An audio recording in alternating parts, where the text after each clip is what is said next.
club that's so inclusive of all genders, all ages and races, but just a safe space in general.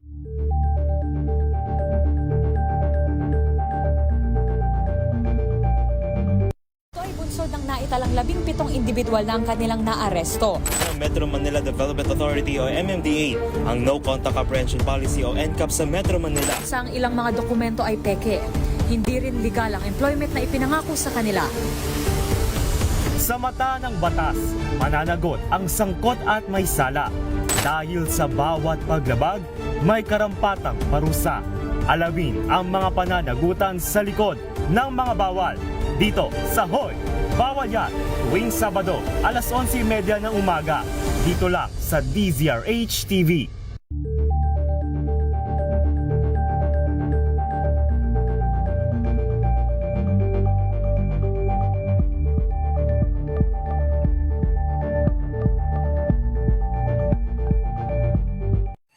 Mga balitang gigising sa inyong umaga. Mga balitang kailangan mong malaman. Mapapakinggan sa ACS Balita sa 2x2. Kasama sina Anthony Taberna at Jerry Baha. Lunes hanggang Biyernes.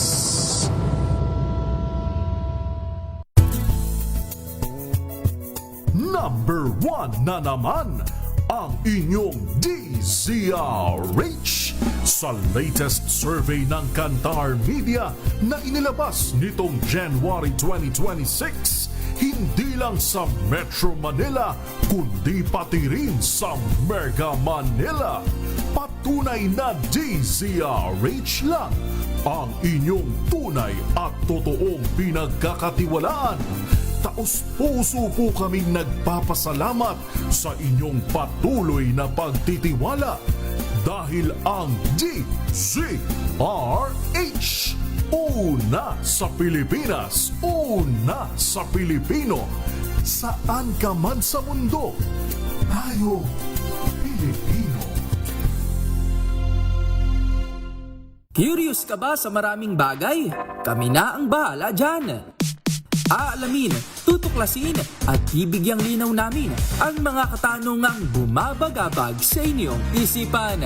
Sa programa kung saan ang bawat sagot ay galing lamang sa mga eksperto. Ang Expert's Opinion, tuwing linggo alas 3 ng hapon, dito lang sa DZRH TV.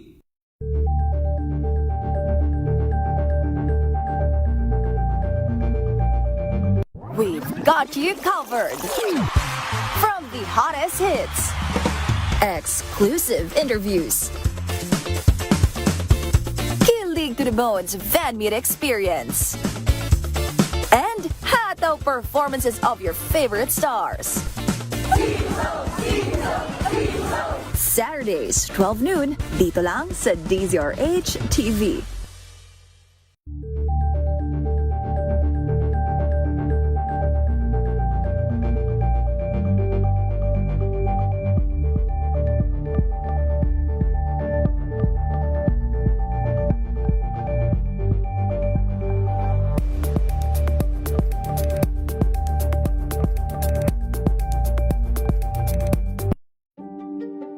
Buklatin ang mga pahina. Pakinggan ang boses ng lipunan.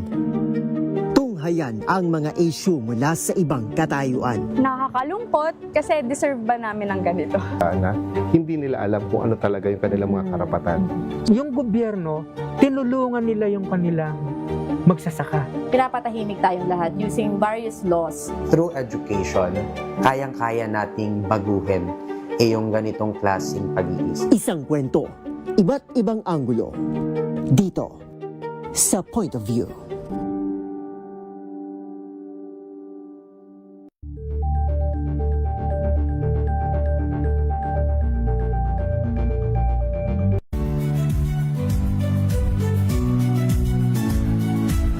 Magandang araw mga kaibigan. Ito po ang inyong balerina ng bayan, si Lisa Makuhay Lizalde, na nag-aanyaya sa inyong samahan kami at ang aming mga espesyal na panauhin para sa kalahating oras ng masayang kwentuhan sa aming programang Art to Art, kung saan ang usapang sining at kultura ay para sa lahat. Huwag kaliligtaan, tuwing linggo, alas 3:30 ng hapon, dito lamang sa DZRH Radio, DZRH TV, at via online streaming.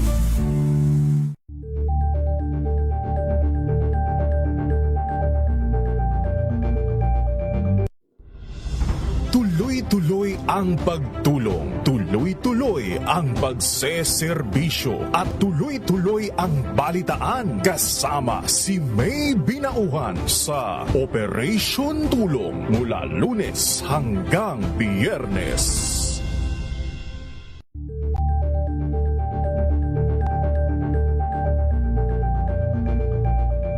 Ambalang Anthony Taberna at Jerry Baha ang gigising sa inyong umaga dahil lalatay ang humahagupit na diskusyon at komentaryo Lunes hanggang Biyernes sa 2x2.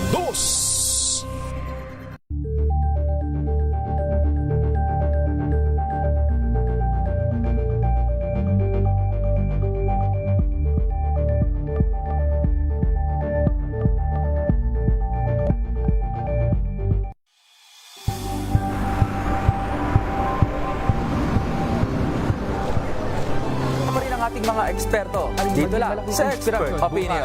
Ito ang The Better News. TNVS. Trending and isang kwento, iba't ibang anggulo.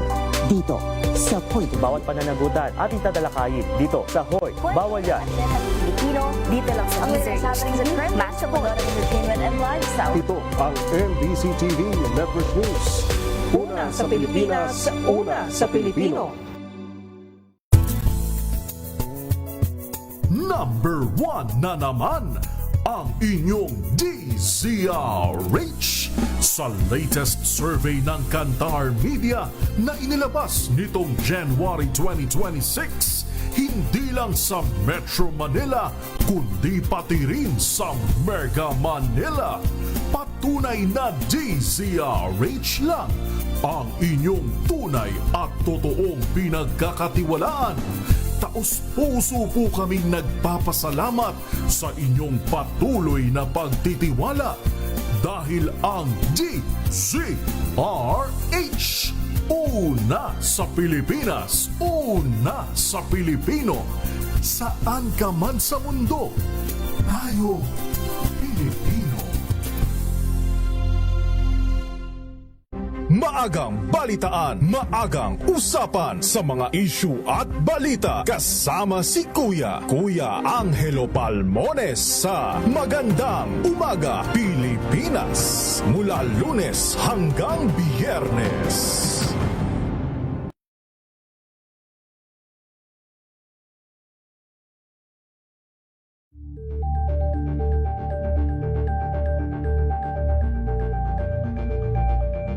We've got you covered.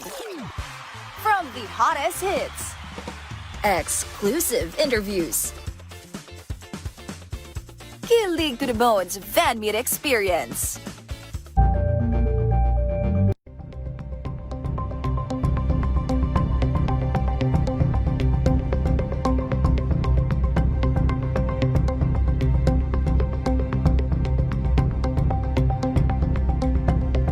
ng DZRH TNT.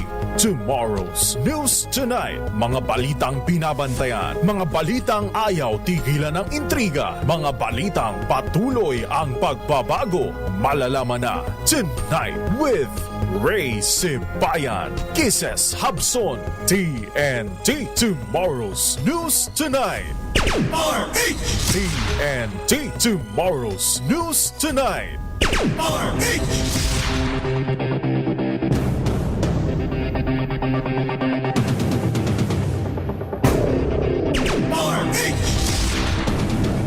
Magandang gabi po Luzon, Visayas, Mindanao sa ating pong Tomorrow's News Tonight.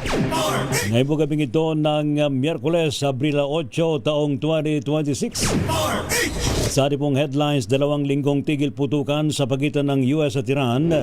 Ito raw po isasamantalahin ng Pilipinas para makapag-imbak ng langis ayon kay Pangulong BBM. Piso nakabawi ngayon, nagsara po sa 59 pesos and 43 centavos bawat dolyar. Fuel subsidy payout sa mga probinsya umarangkada. Libreng sakay sa Maynila hanggang ngayong araw na lang. Department of Migrant Workers nilinaw na walang deployment ban sa Middle East. 40,000 stranded dumanong OFWs. Fake news. Panukalang 200 peso across the board wage hike binuhay sa Kamara sa gitna ng krisis. Mga karinderya sa Metro Manila nagtaas ng 10 piso sa kanilang ulam. Tindahan nagbawas naman ng takal sa kanilang pagkain. PNP hinimok ang publiko sa paglabag sa Safer Cities Initiative. Isumbong daw po sa 911. Sa adipong TNT Global News, social media ban sa mga batang under 15 ipatutupad ng bansang Greece sa 2027. Sa TNT Showbiz Miss Universe 2018, Catriona Gray, kauna-unahang Pinay na tampok sa Seoul Arabia Magazine. TNT Tomorrow's News Tonight. Ano po mga lingkod sa pagbabalita, sina Ray Sibayan At Kisas Habson. para sa DZRH, una sa Pilipinas. Una sa Pilipino. TNT Tomorrow's News Tonight. Sa ating pong mga balita, sasamantalain daw umano ng pamalaan ng 2 linggong ceasefire na napagkasunduan ng Amerika at Iran para madagdagan pa dumami ang supply ng langis sa Pilipinas. Sa panayam po ni Palace Press Officer Claire Castro, sinabi ni Pangulong Ferdinand Marcos Jr. na umaasa naman siyang ang nasabing tigil putukan ay magbibigay daan sa mas malalim na negosasyon sa pagitan ng dalawang bansa para tuluyan ng matapos ang kaguluhan sa gitnang silangan. Ayon po kay Pangulong BBM, bagaman hindi sapat ang 2 linggo para agad na may baba ang presyo ng petroleum products, malaking tulong daw po ito kapag muling lumuwag naman ang pagbiyahe ng mga barko dyan sa Strait of Hormuz. Dagdag pa ng Pangulo, makabubuti ang ceasefire para mabigyan ng sapat na seguridad ang mga Filipino seafarers na kasalukuyang nakatenga ang kanilang mga barko sa paligid ng Strait of Hormuz. We will take as much advantage of it as we possibly can by assuring the supply of petroleum products in the Philippines and hopefully being able to do something about the pricing kasi luluwag na ang market. So, it's a very simple demand and supply situation. So hopefully that will medyo bababa ang presyo ng langis. Pero titignan natin. Samantala, bumaba ang halaga ng krudo sa world market matapos magkasundo ang Amerika at Iran para sa 2 linggong tigil putukan. Bukod sa global crude prices, umigla din ang stock sa iba't ibang bansa. Sa report ng Agence France Press, ay bumaba ng 14 pesos o 14% ang presyo ng krudo sa West Texas Intermediate sa $97 bawat bariles. 13.2% naman ang nabawas sa halaga ng Brent North Sea crude sa $94 and $86 kada bariles. Inaasahang masusundan pa ang pagbaba dahil sa pagsang-ayon ng Iran na muling buksan ang malayang paglalayag sa Strait of Hormuz. TNT Tomorrow's News Tonight.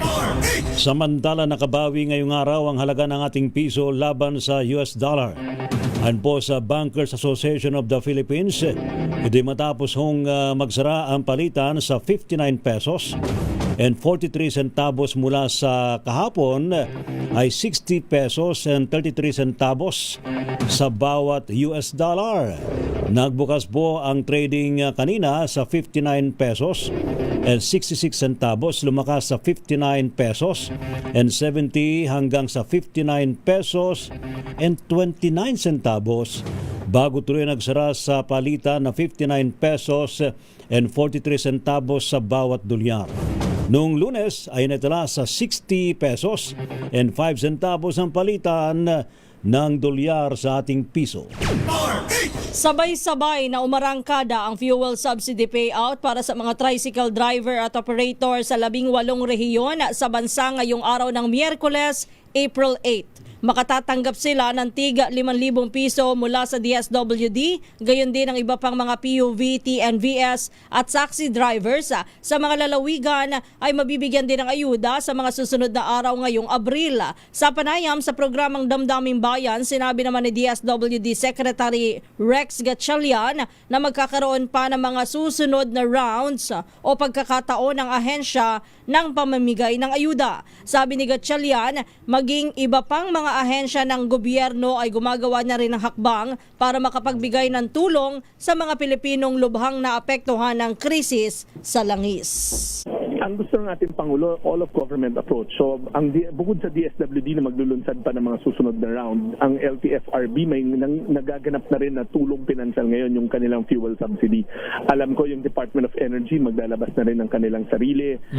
Kasi alam natin na hindi kaya to ng isang departamento. So, sabay-sabay na yung mga departamento na gumagalaw. So, if ituturing nyo yun na multiple interventions, so multiple rounds na yun. Pero kami sa hanin ng DSWD, pinaghahandaan rin namin yung mga susunod pa natin na tulong pinansyal dahil yun ang gusto ng ating Pangulo. TNT Tomorrow's News Tonight. Samantala, 75,000 delivery riders ang umano'y tumanggap ng tig 5,000 pisong fuel subsidy mula sa pamahalaan habang nasa global oil crisis sa ngayon.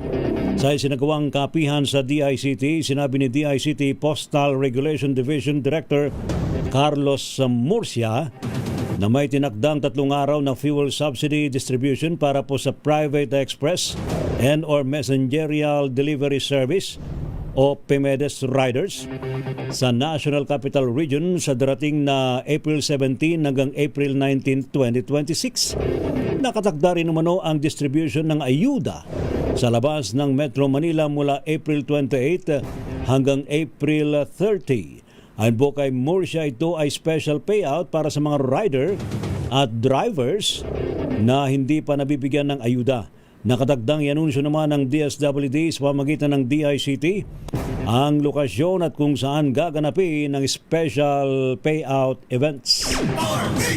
Kasado na sa susunod na linggo ang special payout na Department of Social Welfare and Development o DSWD para sa mga tsuper na hindi naman nakakuha ng cash aid sa Metro Manila. Kabilang po sa mga bibigyan ng mga kwalipikadong tsuper ng Transport Network Vehicle Services o TNVS, motorcycle taxi at service delivery riders. Ayon kay DSWD Assistant Secretary Irene Dumlao, magkakaroon ng 4 na payout sites sa South, North at Central NCR para hindi na mahirapan ang mga benepisaryo. Pagtitiyak ni Dumlao, sasapat ang 30 bilyong pondo para mabigyan ang lahat ng mga tsuper.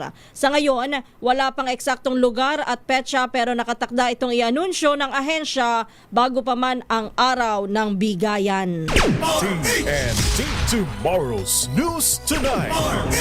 Samantala, tiniyak naman ng Department of Agriculture na meron silang sapat na pondo para daw matugunan ng mga problemang idinudulot ng krisis sa langis sa sektor agrikultura. Sa pagdinig po ng Senate Committee on Agriculture, inagpo ni DA Undersecretary for Finance Nora Oliveros na marami silang pwedeng pagugutan ng budget sa pamamagitan ng realignment.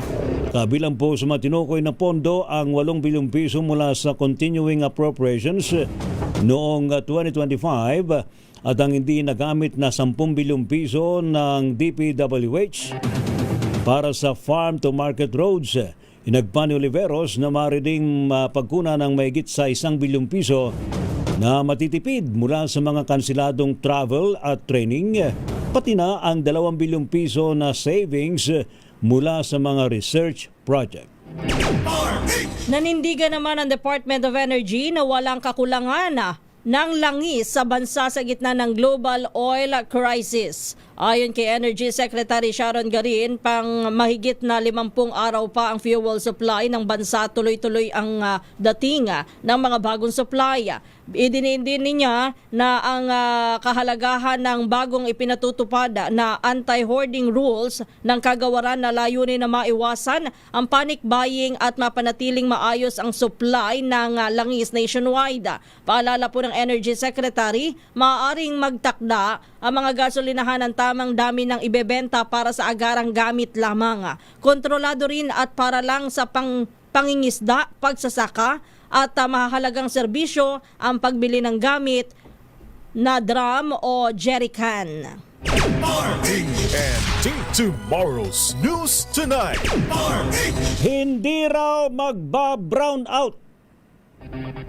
Talaga? Sana. Yan po ang tiniyak ng National Power Corporation NAPOCOR sa kanilang sineserbisyuhan sa gitna ng krisis sa langis dulot po ng tensyon sa gitnang silangan. Ayon po kay Jericho Jonas Nograles, Pangulo at Chief Executive Officer ng NAPOCOR, sa pagdinig ng DECA Tri-Committee, ang mga naranasang brownout noong isang linggo sa Palawan at Quezon ay hindi anya sa kakulangan ng fuel supply, kundi sa tinatawag na logistical problems. So in a high cost of fuel scenario, dalawa lang po talaga yung sitwasyon. Either meron tayong cash, pangtapal ng unbudgeted, or mas mura na fuel. At this point in time, wala po tayong bolang bilog, di natin alam anong mangyayari na sa gera, but the only thing we can do is manage. But I will assure the members of Congress that there will be no brownouts due to fuel supply in NAPOCOR served areas.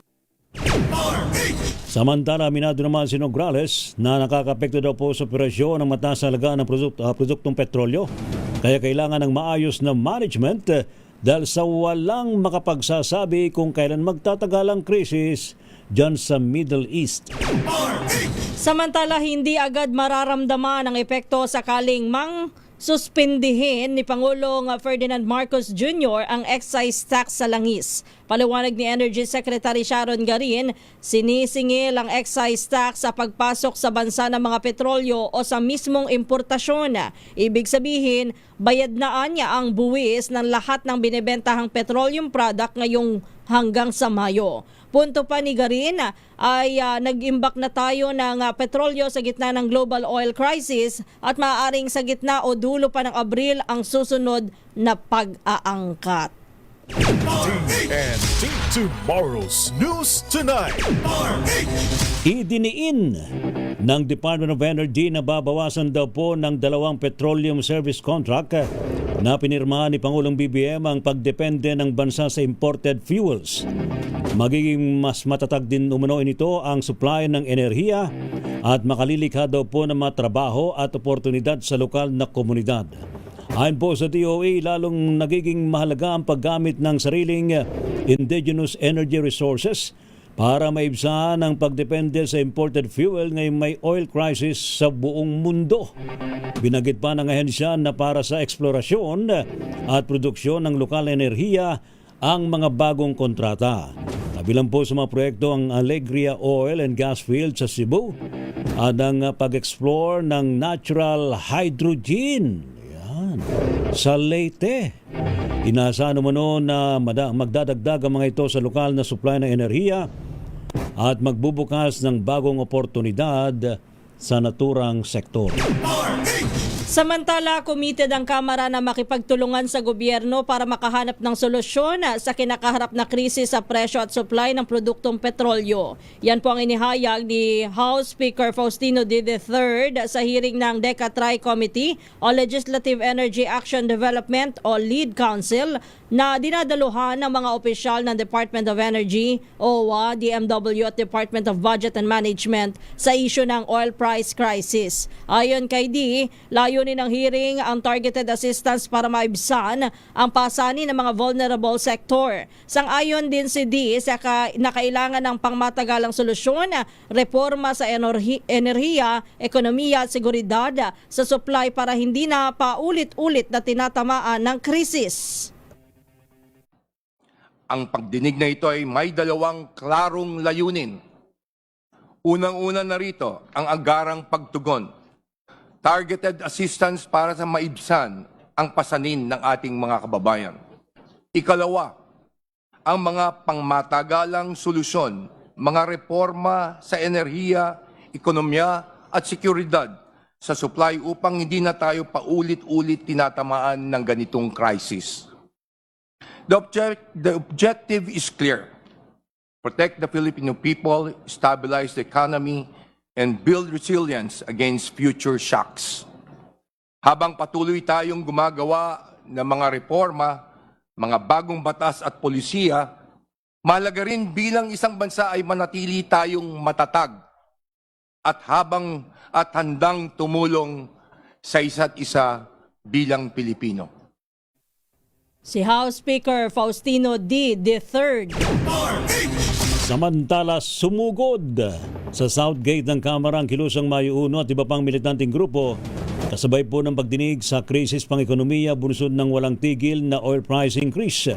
Sinisingil po ng mga realista si Pangulong BBM ng malinaw na solusyon, partikular ng pagbasura sa oil deregulation law at pagsuspindi sa excise tax sa petrolyo. Iginit po ng grupo tapos ng Semana Santa subalit tila wala pa ring katapusan ang kalbaryo ho ng mamayan. Hindi rin nila pinalampas ang issue naman sa bigas kung saan iginit nilang hindi sapat ang 20 pesos kada kilong bigas dahil sa hindi naman ito accessible sa lahat at kailangan pang pumila ng madaling araw sa mga kadiwa center.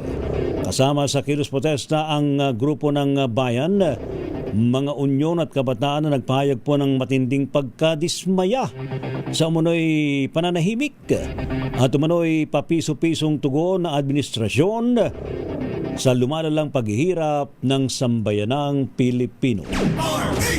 Walang deployment ban at wala ring stranded na mga Pinoy sa Middle East. Ito ang nilinaw ni Migrant Workers Secretary Hans Leo Kakdak bilang reaksyon sa mga kumalat na balitang mayroong 40,000 mga Pilipino ang umano'y stranded o naiipit ng kaguluhan sa gitnang silangan. Kasabay nito'y sinabi po ni Kakdak na walang ipinatutupad na deployment ban sa Middle East sa kabila po ng krisis doon. Ayon kay Kakdak, isinasaalang-alang ng pamahalaan ang kaligtasan at kalagayan ng mga OFW lalo na sa panahon ng krisis.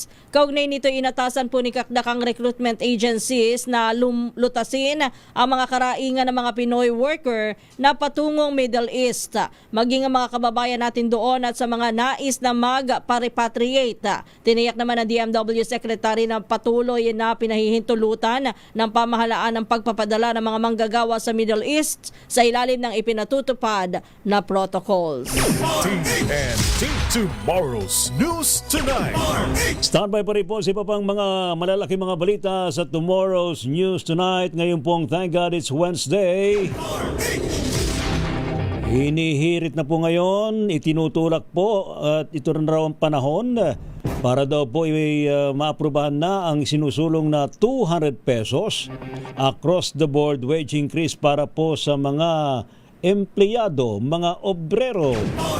Samantala, abay yung pumakarinderya sa Metro Manila, abay nagtaas na rin ng 10 piso sa kanilang ulam. Ilang tindahan nagbawas ng takal sa kanilang pagkain.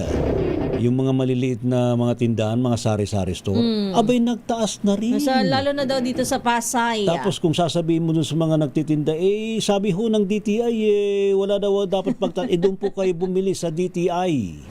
Ang problema, wala namang tindahan ng DTI.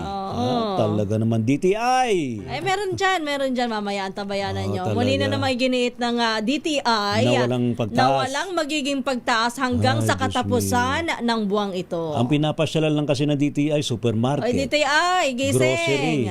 Pero yung mga maliliit na mga nagtitinda, yun ang hindi nila napapasyalan.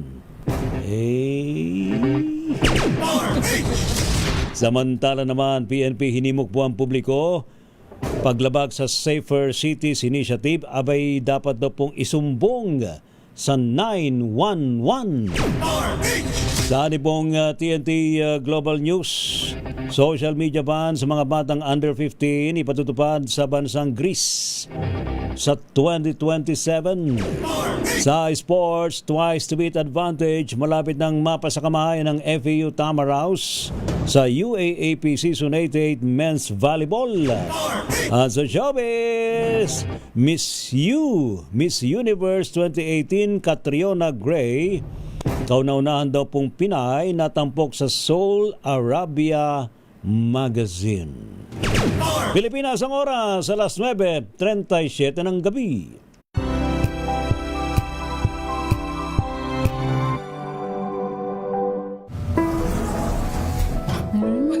Amoy forever. Amoy LQ. Amoy New Caleb Berry Blues. Amoy kalat, amoy good vibes.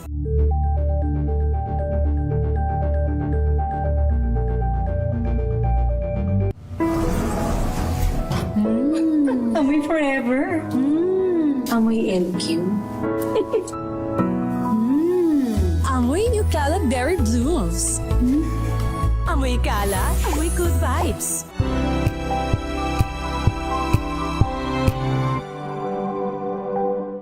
Maulan man, no worries na amoy kulog ang damit. Charm Fab Con, bangong pumakabloom, tanggal amoy kulog sa bango ng charm. Kaya gamit ko, Charm Fabcon with Bloom Fresh technology. Kills 99.9% of kulob-causing bacteria. May aroma burst pa of thousands of flowers and berries. Ang sampay sa loob, no amoy kulob. Bangong pumakabloom sa charm. Charm Fabcon. ACS.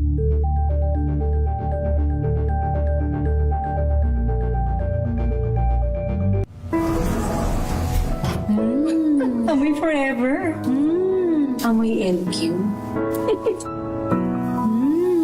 Amoy New Caleb Berry Blues. Amoy kalat, amoy good vibes.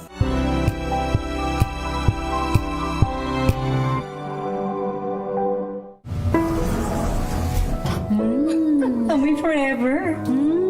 Amoy LQ. Amoy New Caleb Berry Blues.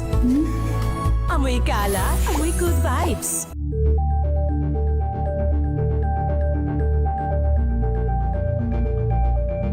Hello, Washi! Laundry day na naman! Yay! Anong meron? Mancha ng chocolate, putik, may libag pa! Kaya natin yan! With Pride Washing Machine Detergent, may triple stain-away formula. Tanggal ang makapit, madikit, at malupit na dumit mancha. Kaya easy-easy ang labada. Mula noon hanggang ngayon! All you need is pride! All you need is pride! ACS.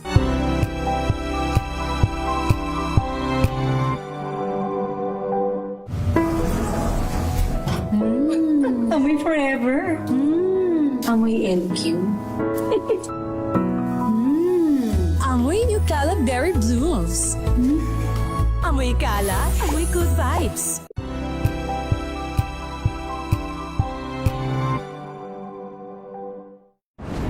Kung good vibes ang hanap mo, dito ka na sa sigurado!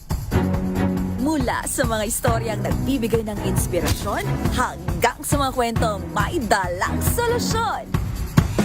Mga balitang pampagaan, pakiramdam at papaganda ng araw. Hindi lang ba sa good news, kundi the better news.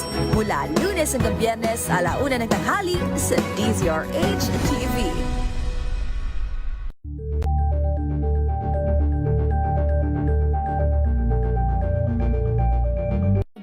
This Saturday. Hi, I'm Zephanie. Hi, I'm Olive May, and you're watching Scene Zone. Chikahan with this generation's pop princess Zephanie. One word for both, like big. Big stage and big screen. Kasama ang kanyang Born to Shine co-star na si Olive May. Versatile. Versatile.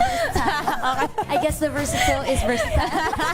Ang girls, kumusta rin sa date, friend zone, or ghost? Go na. Go-ghost ko to. Yung sasagot. Meron na siya. Kasi ano yung, meron na siya. Para na siya sa ibis. Pag hindi to nag-succeed, eto na. 12:00 ng tanghali, dito lang sa DZRH TV.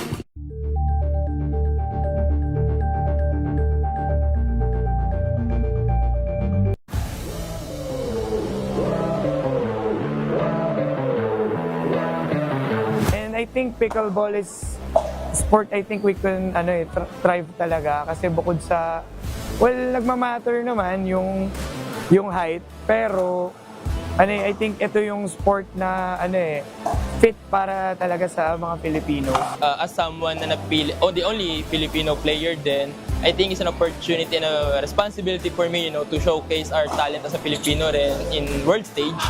And that's something I think hindi ko siya tinitake as burden, pero there are a lot of expectation then, but for me it's a huge privilege then to pakita na anong kakayanan meron ang mga Pilipino sa sports na to sa world stage. It's good to start young because after a while you get better if you train a lot, and hopefully you can rank up to higher stages of pickleball. It's been so nice being part of a club that's so inclusive of all genders, all ages and races, but just a safe space in general.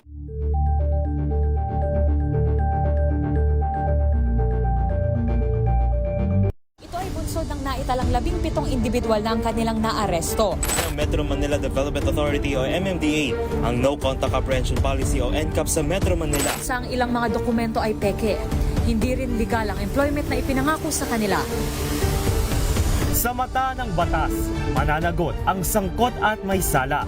Dahil sa bawat paglabag, may karampatang parusa.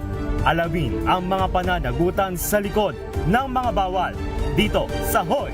Bawal Yan! Tuwing Sabado, alas 11:30 ng umaga. Dito lang sa DZRH TV.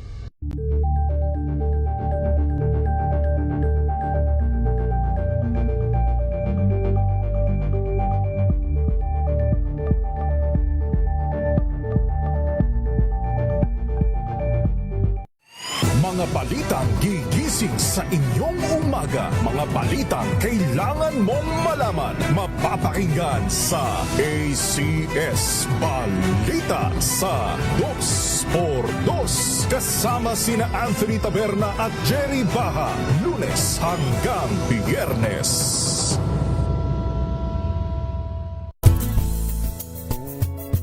Number 1 na naman ang inyong DZRH sa latest survey ng Kantar Media na inilabas nitong January 2026. Hindi lang sa Metro Manila, kundi pati rin sa Mega Manila.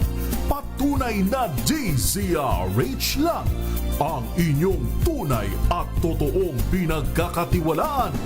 Taos-puso po kaming nagpapasalamat sa inyong patuloy na pagtitiwala dahil ang DZRH, una sa Pilipinas, una sa Pilipino, saan ka man sa mundo, tayo Pilipino. Curious ka ba sa maraming bagay? Kami na ang bahala dyan. Aalamin, tutuklasin at bibigyang linaw namin ang mga katanungang bumabagabag sa inyong isipan sa programa kung saan ang bawat sagot ay galing lamang sa mga eksperto. Ang Expert's Opinion tuwing linggo alas 3 ng hapon dito lang sa DZRH TV.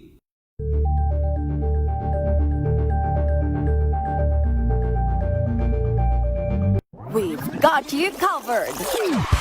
From the hottest hits, exclusive interviews, kilig to the bones fan meet experience, and hataw performances of your favorite stars. RH! TNT Tomorrow's News Tonight. Ang nyo pa rin po mga lingkod, sina Ray Sibayan at Kisas Habson. Para sa DZRH, una sa Pilipinas. Una sa Pilipino. Pagbati daw muna partner ng Happy Fiesta dyan sa may Sipay, Ilagan City, Isabela. Ang pagbati ay mula kay Alex Tarun, ha? Happy Fiesta! Happy Fiesta po. Tuloy pa pala ang fiesta sa ibang lalawigan. Meron kasi pero mga nagbawas na ng pwede namang, selebrasyon. Hindi naman pwedeng bawasan naman yung ano. Siguro wag ano, wag misa, nang maging magarbo. misa, kaunting prosesyon, pero yung mga magarbong handaan tsaka ano yun, parada, yun, bawas na. Pero dapat hindi nawawala yung palo sebo. Ay, saya niyan. Diba? Ang saya niyan pero hindi ako nakalaro niyan. Talaga yung palo sebo. Nanood lang ako. Yung nakapiring ang mata mo. Ba't nakapiring? Di ba palo sebo yun? Hindi ba yung kawayan yun, palo sebo? Ano yun? Kawayan ng palo sebo. Ay, yung umaakyat pala. No? Ano nga ba yung ginagano mo tapos may banga? Hampas palayo. Hampas palayo. Ayun, hampas palayo. Kay pagsubli niya barangay. Atin mo nang alamin ng update sa nangyari pong sunog dyan po sa may Pasig City. Ating alamin sa report ni RH27 Noche Gagas Noche. Lakay Ray at Kisses, napula na itong sunog sa Dilag, nagpayong barangay pinagbuhatan sa lungsod ng Pasig. 7:17 nang ideklarang fire out ng Pasig City Bureau of Fire Protection. Hindi pa tukoy kung ilang bahay ang nilamon ng apoy, paging ang halaga ng ari-ariang napinsala. Iniimbestigahan pa ang sanhin ng sunog na umabot sa ikalawang alarma. Ayon sa ilang residente, mabilis na kumalat ang apoy sa katabing mga bahay na yari sa light na materials. Wala namang reported na injured person sa insidente habang ang mga nasunugan ay patuloy na ina-assess ngayon ng CSWD ng Pasig City. Arit sa 7, nagkaka sa DCRH, una sa Pilipinas. Thank you, Noche. Samantala, dumako naman tayo sa San Rafael, Bulacan. Higit sa 100 ba yan? 100,000 halaga ng peking sigarilyo ang higit nasa sa 700. Ay, sorry na. Libo. Wala akong antipara. RH Operation Tulong reporter Federico Manalili, go ahead. Kapeds. Yes, magandang gabi kasama ngayon at pieces na napakainit ang panahon. Talagang lumalagak ang Pasig kahit saan. Yan, sa ating pag-ikot yan kasama ngayon sa tuwa natin ito.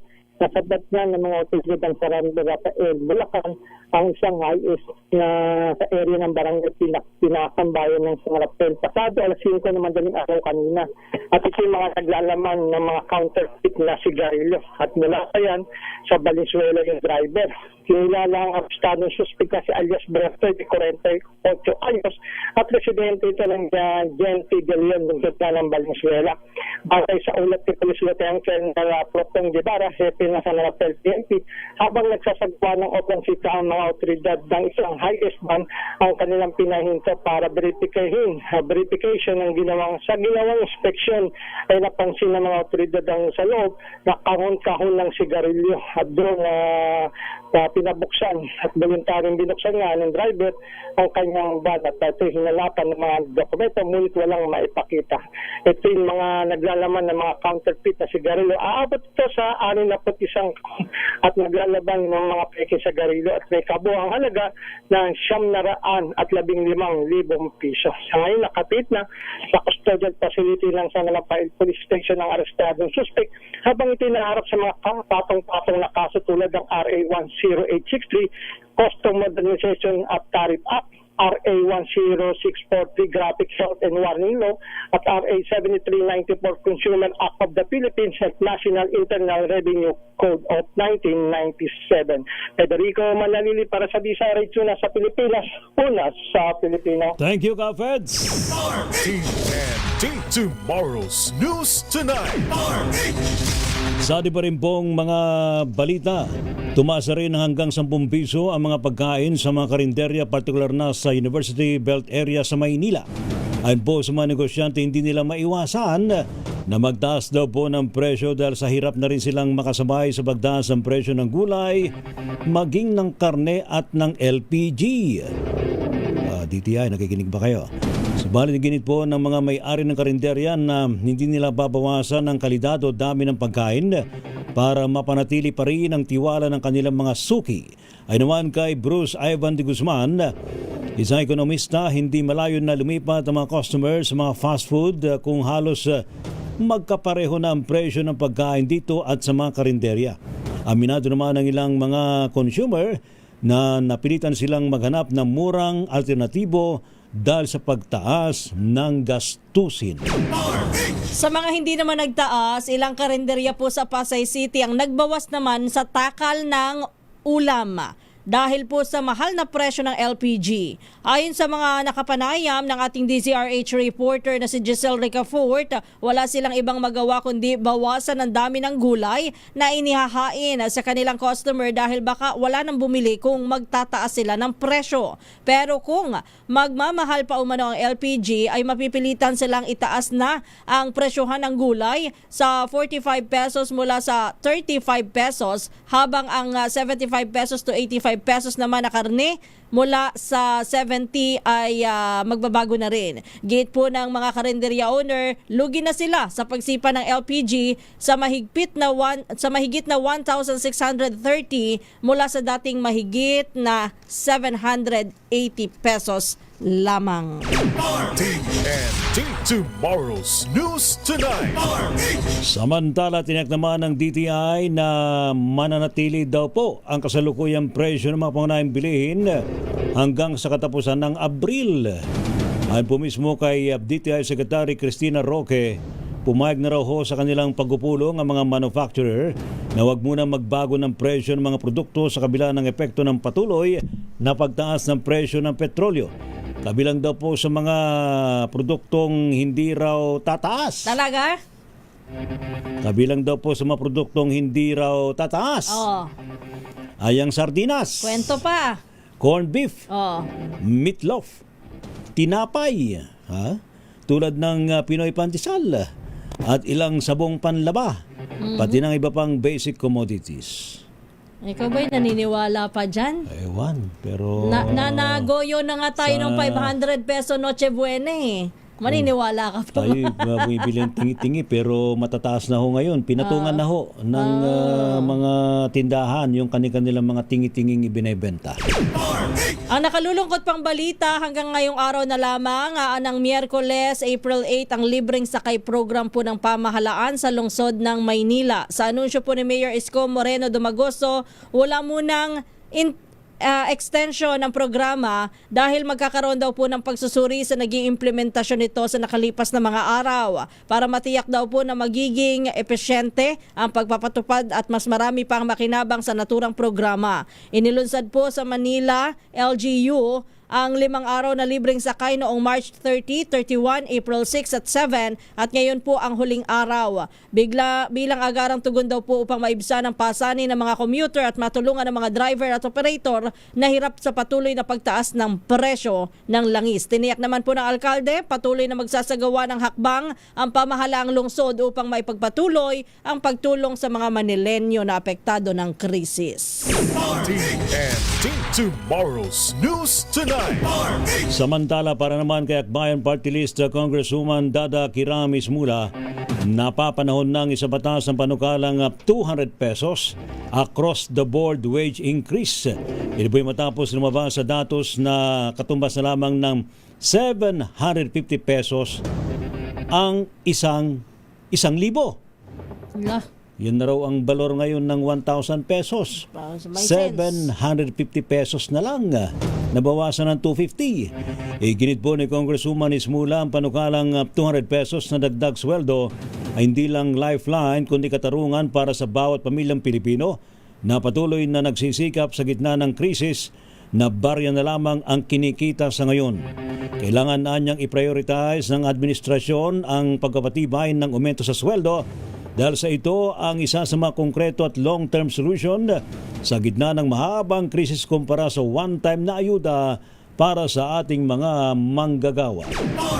Samantala, hinikayat naman ng pambansang pulisya ang publiko na itawag sa hotline 911 ang mga pang-aabusong makikita o mararanasan sa kasagsagan ng implementasyon ng Safer Cities Initiative. Kasunod dito ng pagpapahayag ng agam-agam ng Samahang Progresibong Kabataan o SPARC na anti-poor umano at baka magamit sa harassment ang pinaigting na anti-criminality operation. Ayon kay PNP spokesperson Police Brigadier General Randolph Tuanyo, inirerespeto ng hanay ang pagpuna ng taong bayan. Pero paalala po ni Tuanyo, hindi na bago ang inisyatibo na layon lamang na ipatupad ng mas mahigpit ang ordinansa kontra pag-inom sa kalye, pagtambay ng walang suot na pang-itaas, video okay na lagpas sa 10 PM at curfew sa minor depende sa LGU. Kung may bago man sa Safer Cities Initiative, sinabi ni NCRPO spokesperson Police Major Hazel Asilo na ito'y pagdating lamang sa mas tutok na presensya ng mga barangay. TNT Top News Trending Worldwide. Sa ating pong TNT Global News social media ban sa mga batang mas mababa sa 15 years old, under 15, so from 1 to 14 ipatutupad daw po ng bansang Greece at 2027. Report mula kay Wina Perhesoro. Miss Wina. Ipagbabawal na ng bansang Greece ang paggamit ng social media para sa mga batang wala pang 15 years old simula January 1, 2027. Ayon kay Prime Minister na si Kyriakos Mitsotakis, ginawa ang hakbang dahil sa tumataas na kaso ng anxiety, problema sa tulog at pagiging addict sa paggamit ng online platforms ng mga kabataan.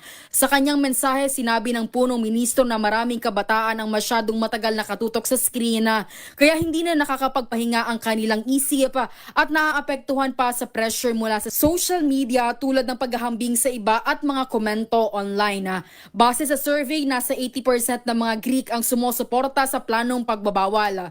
Nauna nang ipinagbawal ng pamahalaan ang paggamit ng cellphone sa mga paaralan at nagpatupad ng parental controls para mabawasan ang screen time ng mga kabataan. Para sa TNT Global News, ito si Wina Perhesoro ng DZRH, una sa Pilipinas, una sa Pilipino. TNT Sports and Games. Sa atin namang sports, twice to beat advantage. Malapit nang mapasa kamay ng FEU Tamaraw sa UAAP Season 88 Men's Volleyball. Ang detalye ng balitang yan kay Kyle Bulias. Malapit nang makuha ng Far Eastern University Tamaraw ang twice to beat advantage para sa semifinals ng UAAP Season 88 Men's Volleyball Tournament. Kasunod ito ng kanilang pagkapanalo laban sa De La Salle University Green Archers sa muling pagkaharap nila sa second round of eliminations. Sa scores na 25-21, 21-25, 25-22 at 25-21, nasungkit ng FEU ang kanilang ikasampung panalo. Dahil dito, nananatili sa tuktok ng leaderboards ang Tamaraws sa record na 10 wins at 1 loss. Matatanda ang bigong makakuha ng sweep para sa buong tournament ng FEU matapos silang mapataob ng defending champions na National University Bulldogs sa second round. Para sa TNT Sports, ito si Kyle Bulias ng DZRH, una sa Pilipinas, una sa Pilipino. Thank you, Kyle. Sa showbiz, Miss Universe 2018 Catriona Gray, kauna-unahang Pinay daw pong tampok sa Soul Arabia Magazine. Go ahead, Don. Tampok sa The Siren of Stone team ng bilingual magazine na Soul Arabia si Miss Universe 2018 Catriona Gray. Sa binahaging cover at ilang shots ng Soul Arabia sa kanilang Instagram, bida ang magagandang fashion pieces kabilang ang gawa ni Dubai-based Filipino designer Michael Cinco. Nakapaloob sa magazine na naging tagumpay at pinagdaanan ng beauty queen sa nagdaang taon. Ibinahagi rin ni Kat ang legasiya na gusto niyang iwan at yon ang definisyon ng true empowerment sa pamamagitan ng pagsuporta sa mga mahalagang bagay. Ang Soul Arabia ang isa sa biggest fashion and lifestyle magazine sa buong Gulf region. At yan ang trending na balita para sa TNT Showbiz. Ito si Don Carlos ng DZRH, una sa Pilipinas, una sa Pilipino. Thank you, Don Carlos. TNT Tomorrow's News Tonight. Salamat po sa matumutok po sa ating balitaan sa Tomorrow's News Tonight. Thank you sa buong pesa ng DZRH News Team. Hindi po mga lingkod si Ray Sibayan at Kisas Habson. Para sa DZRH, una sa Pilipinas. Una sa Pilipino. Pilipinas ang oras, alas 10:01 ng gabi.